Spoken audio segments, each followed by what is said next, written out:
നമസ്കാരം. പ്രവാസി മലയാളിയിലേക്ക് സ്വാഗതം. പ്രവാസികളെ തികച്ചും നൊമ്പരത്തിലാഴ്ത്തുന്ന ഒരു വാർത്തയാണ് പുറത്തുവരുന്നത്. റിയാദ് വിമാനത്താവളത്തിലേക്കുള്ള യാത്രാമധ്യേ മലയാളി നേഴ്സ് വാഹനാപകടത്തിൽ മരിച്ചതായി റിപ്പോർട്ട്. പത്തനംതിട്ട അടൂർ സ്വദേശി ശില്പ മേരി ഫിലിപ്പാണ് മരിച്ചത്. പ്രായം 28. ഖസിം ബദായ ജനറൽ ആശുപത്രിയിൽ സ്റ്റാഫ് നഴ്സായി ജോലി ചെയ്തു വരികയായിരുന്നു ഇവർ. UAE-യിലുള്ള ഭർത്താവ് ജിബിൻ വർഗീസ് ജോണിനോടൊപ്പം വാർഷികാവധി ചെലവഴിക്കാൻ പോകുന്ന വഴിയിൽ റിയാദ് എയർപോർട്ടിലേക്കുള്ള യാത്രക്കിടെയായിരുന്നു അപകടം സംഭവിച്ചത്. പ്രിയപ്പെട്ടവരെ കൈവീശി കാണിച്ച് അന്നം തേടിയുള്ള യാത്രയ്ക്കായി മണലാരണ്യത്തിലേക്ക് പോയ മാലാഖയുടെ വേർപാടിൽ തികച്ചും ഞെട്ടലാണ് പ്രവാസി സമൂഹം.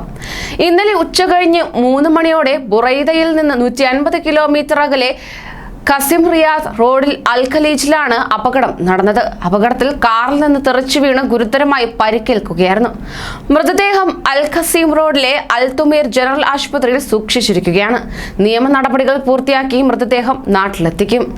സമാനമായി കഴിഞ്ഞ മാസം സൗദി അറേബ്യയിലുണ്ടായ അപകടത്തിൽ 2 മലയാളി നേഴ്സുമാരാണ് മരിച്ചത്. റിയാദിൽ നിന്നും തായിഫിലേക്ക് പോകുന്ന വഴിയിൽ വെച്ചാണ് അപകടമുണ്ടായത്. സൗദി നിയമപ്രകാരമുള്ള ക്വാറന്റൈൻ പൂർത്തിയാക്കി ജോലിസ്ഥലമായ ജിദ്ദയിലേക്കുള്ള യാത്രക്കിടെ ഉണ്ടായ ഒരു വാഹനാപകടത്തിൽ വൈക്കം വഞ്ചിയൂർ സ്വദേശിനി ക്ലാരിക്കൽ അഖില മുരളി, കൊല്ലം ആയൂർ സ്വദേശിനി സുബി ഗീവർഗീസ് ബേബി എന്നിവരാണ് മരിച്ചത്. പ്രവാസി സുഹൃത്തുക്കളും പ്രിയപ്പെട്ടവരും ഉൾപ്പെടെ നിരവധി പേരാണ് ആ വിയോഗ വാർത്തയിൽ കണ്ണീരണിഞ്ഞത്. റിയാദിനടുത്തുള്ള അൽ ഖർജിൽ നിന്നും ജിദ്ദയിലേക്ക് പുറപ്പെട്ടതായിരുന്നു നേഴ്സുമാർ.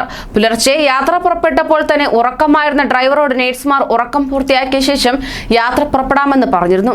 എന്നാൽ യാത്ര തുടർന്നതോടെ വാഹനം റോഡിൽ നിന്നിറങ്ങി മറിഞ്ഞു.